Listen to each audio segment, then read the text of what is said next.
Dear student अस्सलाम वालेकुम। उम्मीद है आप खैरियत से होंगे। आज हमारा लेसन नंबर 6 का पार्ट 3 है और ये लास्ट पार्ट है। इससे पहले हमने part of speech 5 noun, pronoun, article, adjective and verb, ये हमने 4 part of speech in detail study किए हैं। आज हमारा नेक्स्ट पार्ट ऑफ स्पीच है adverb. Adverb is defined as it is a word that adds to the meaning of a verb। यानी एक ऐसा वर्ड है जो वर्ब की मीनिंग में इजाफा करे, कोई उसमें चेंज लाए, कोई तब्दीली शो करे। जैसे कि एग्जांपल है फास्ट। फास्ट से इसका एडवर्ब बन जाएगा फास्टली। स्लो से slowly, quick quickly, easy easily, gentle gently, bad badly. तो ये फास्ट का मतलब होता है तेज़ और फास्टली का मतलब है तेज़ी से। तो क्या हुआ कि उसने फास्ट की नोयत बदल दी, ठीक है ना।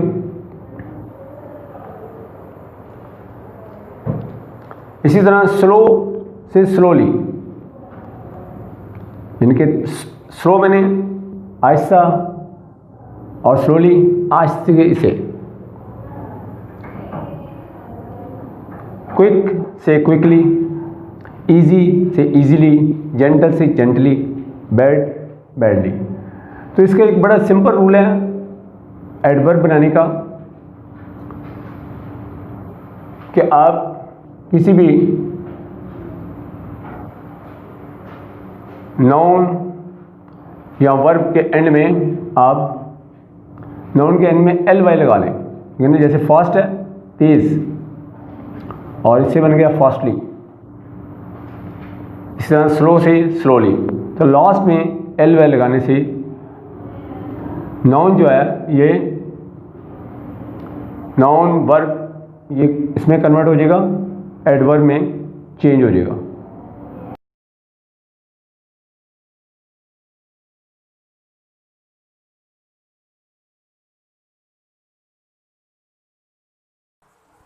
डियर स्टूडेंट, हमारा नेक्स्ट पार्ट ऑफ स्पीच है प्रेपोजिशन।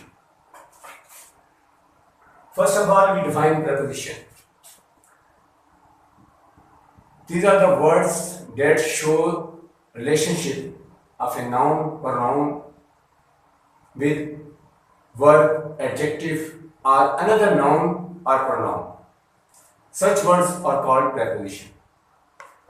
In other words, ये ऐसे अल्फाज होते हैं कि जो एक नाउन का या प्रोनाउन का किसी दूसरे नाउन और प्रोनाउन से अपना एक लिंक शो करते हैं। इसके हम एग्जाम्पल देते हैं आपको। एग्जाम्पल में आपको मजीद इसकी समझ आएगी। फॉर एग्जाम्पल, हमारे प्रेपोजिशन में कौन कौन से वर्ड्स आते हैं, like on, at, in, up, into, to, for, from etcetera. इस तरह बेशुमार वर्ड्स। और ये लिंक किस तरह बनाते हैं, किस तरह एक रिलेशनशिप शो करते हैं टू नाउन के दरमियान या प्रोनाउन के दरमियान। लाइक फर्स्ट एग्जाम्पल है Ali is at home. Ali is noun, home is noun, और सेंटर में वर्ड आ गया preposition at. It shows the relationship of a noun with another noun. ठीक है, ये आपको समझ आ गई होगी इसमें कि Ali is at home. Similarly next example, the book is on the table. The book is non, the table is non, on is between two noun, so it shows the relationship of a noun with another noun।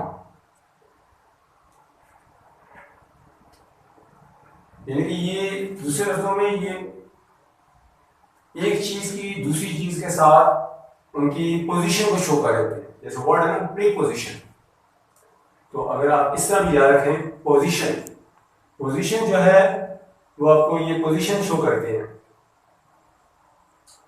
जैसे where is book, the book is on the table. देखिए on ने clear किया कि where is book, the book is on the table, यानी किताब मेज पर है। ये पूरा एक वर्ड जो है ये क्लियर कर रहा है कि where is the position of book, the book is on the table. Similarly next example, Aslam is coming into the room, Aslam कमरे में आ रहा है। अब इनटू ने शो किया where is Aslam going, Aslam कहां जा रहा है, यहां। तो ये असलम कमरे की तरफ आ रहा है, कमरे में आ रहा है, ठीक है। ये इनटू भी हम उस वक्त इस्तेमाल करते हैं जब एक चीज बाहर से अंदर की तरफ जाए, आउटसाइड से इनसाइड की तरफ जाए, तो उस वक्त हम फिर वर्ड जो प्रेपोजिशन है वो इन की बजाय इनटू इस्तेमाल करेंगे। यहाँ पे इन द रूम नहीं होगा, इन द रूम वर्थ होगा, इनटू द रूम रहेगा। सिमिलरली नेक्स्ट एग्जांपल है, she is going to school.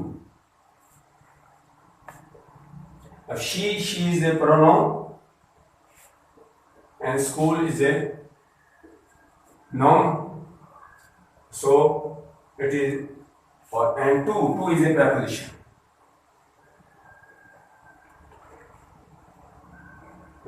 preposition ये हमें शो कर रहा है कि she is going to school, यानी कि वो लड़की स्कूल की तरफ जा रही है। ये हमें एक किस्म का डायरेक्शन दे रहा है।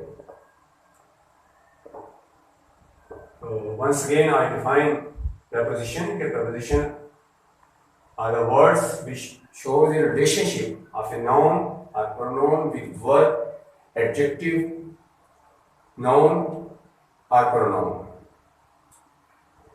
So it completes its detail.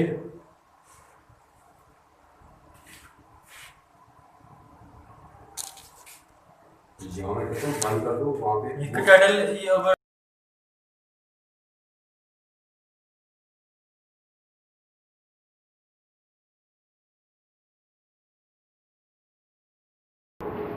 Dear student, हमारा नेक्स्ट पार्ट ऑफ स्पीच है conjunction. Conjunction is defined as words that join words, phrases और clauses, that words are called conjunction. यानी ऐसे अल्फाज जो दो जुमलों को, सेंटेंसेस को और वर्ड्स को आपस में ज्वाइन करते हैं, उनको हम कंजक्शन कहते हैं। यानी जैसे इसमें एक सिंपल से आप ये जंक्शन आपको नजर आ रहा है, जंक्शन में होता है मिलाप, मिलाना। यहाँ से ऐसे आपने इसको थोड़ा सा एक आपको हिंट मिल जाएगा कि इसका क्या मीनिंग है। कि जंक्शन का सिंपली मीनिंग होता है मिलाप, मिलना। इसी तरह कंजक्शन भी वो अल्फाज हैं जो दो सेंटेंसेस को मिलाते हैं, वर्ड्स को आपस में मिलाते हैं, फ्रेजेस आपस में मिलाते हैं, क्लॉजेस आपस में मिलाते हैं। तो इसकी एग्जांपल है but, when, and, that, while, etcetera. इस तरह बेशुमार वर्ड्स हैं। इसकी एक एग्जांपल मैंने लिखी है यहाँ पे, I went to the market but the shop was close. तो इसमें बट को हमने यूज़ करके दिखाया कि इसने दो सेंटेंस को आपस में ज्वाइन किया। I went to the market, the shop was close. तो so but is the conjunction. Next, last part of speech, interjection. Interjection are the words that show our certain feelings और expression. यानी ऐसे अल्फाज जो हमारे अचानक जो हमारे इमोशंस होती हैं, जज्बात होती हैं, फीलिंग्स होती हैं, उनका इजहार करें। फॉर एग्ज़ाम्पल, हेलो, ओह, यानी कि जैसे कोई दुख के ऊपर ओह कहते हैं। आलास भी सैड मूड में कहा जाता है। हुर्रा एक खुशी के मौके पर, जैसे कोई मैच जीत जाए तो वो कहता है we hurrah the match, hurrah we have won the match, ठीक है। तो यानी कि हुर्रा, हुर्रा खुशी से एक जज्बात का इजहार होगा, hurrah we have won the match. और ऐसे वर्ड्स के बाद ये एक निशान आपको नज़र आ रहा होगा, एक लाइन के साथ डॉट है, इसको कहते हैं मार्क्स ऑफ एक्सक्लेमेशन,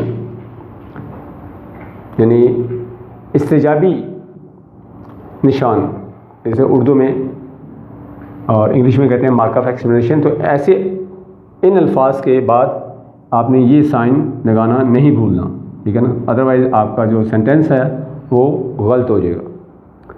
और next example ah and wow, जैसे कोई हैरानगी से कहते हैं किसी चीज़ को देख के कि कितनी खूबसूरत चीज़ है, कितनी प्यारी चीज़ है, वो कहते हैं वाओ, जैसे वाह वाह कहते हैं उर्दू में।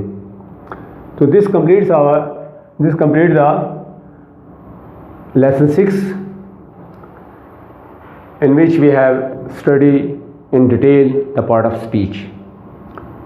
तो व्यूअर्स, आपको हमारी ये वीडियो पसंद आई होगी, तो आप इसे हमारे चैनल को सब्सक्राइब करें, बेल आइकन को क्लिक करें, ताकि आपको मज़ीद जो हमारी अच्छी वीडियोज़ हैं वो भी उनके नोटिफिकेशन मिलते रहें।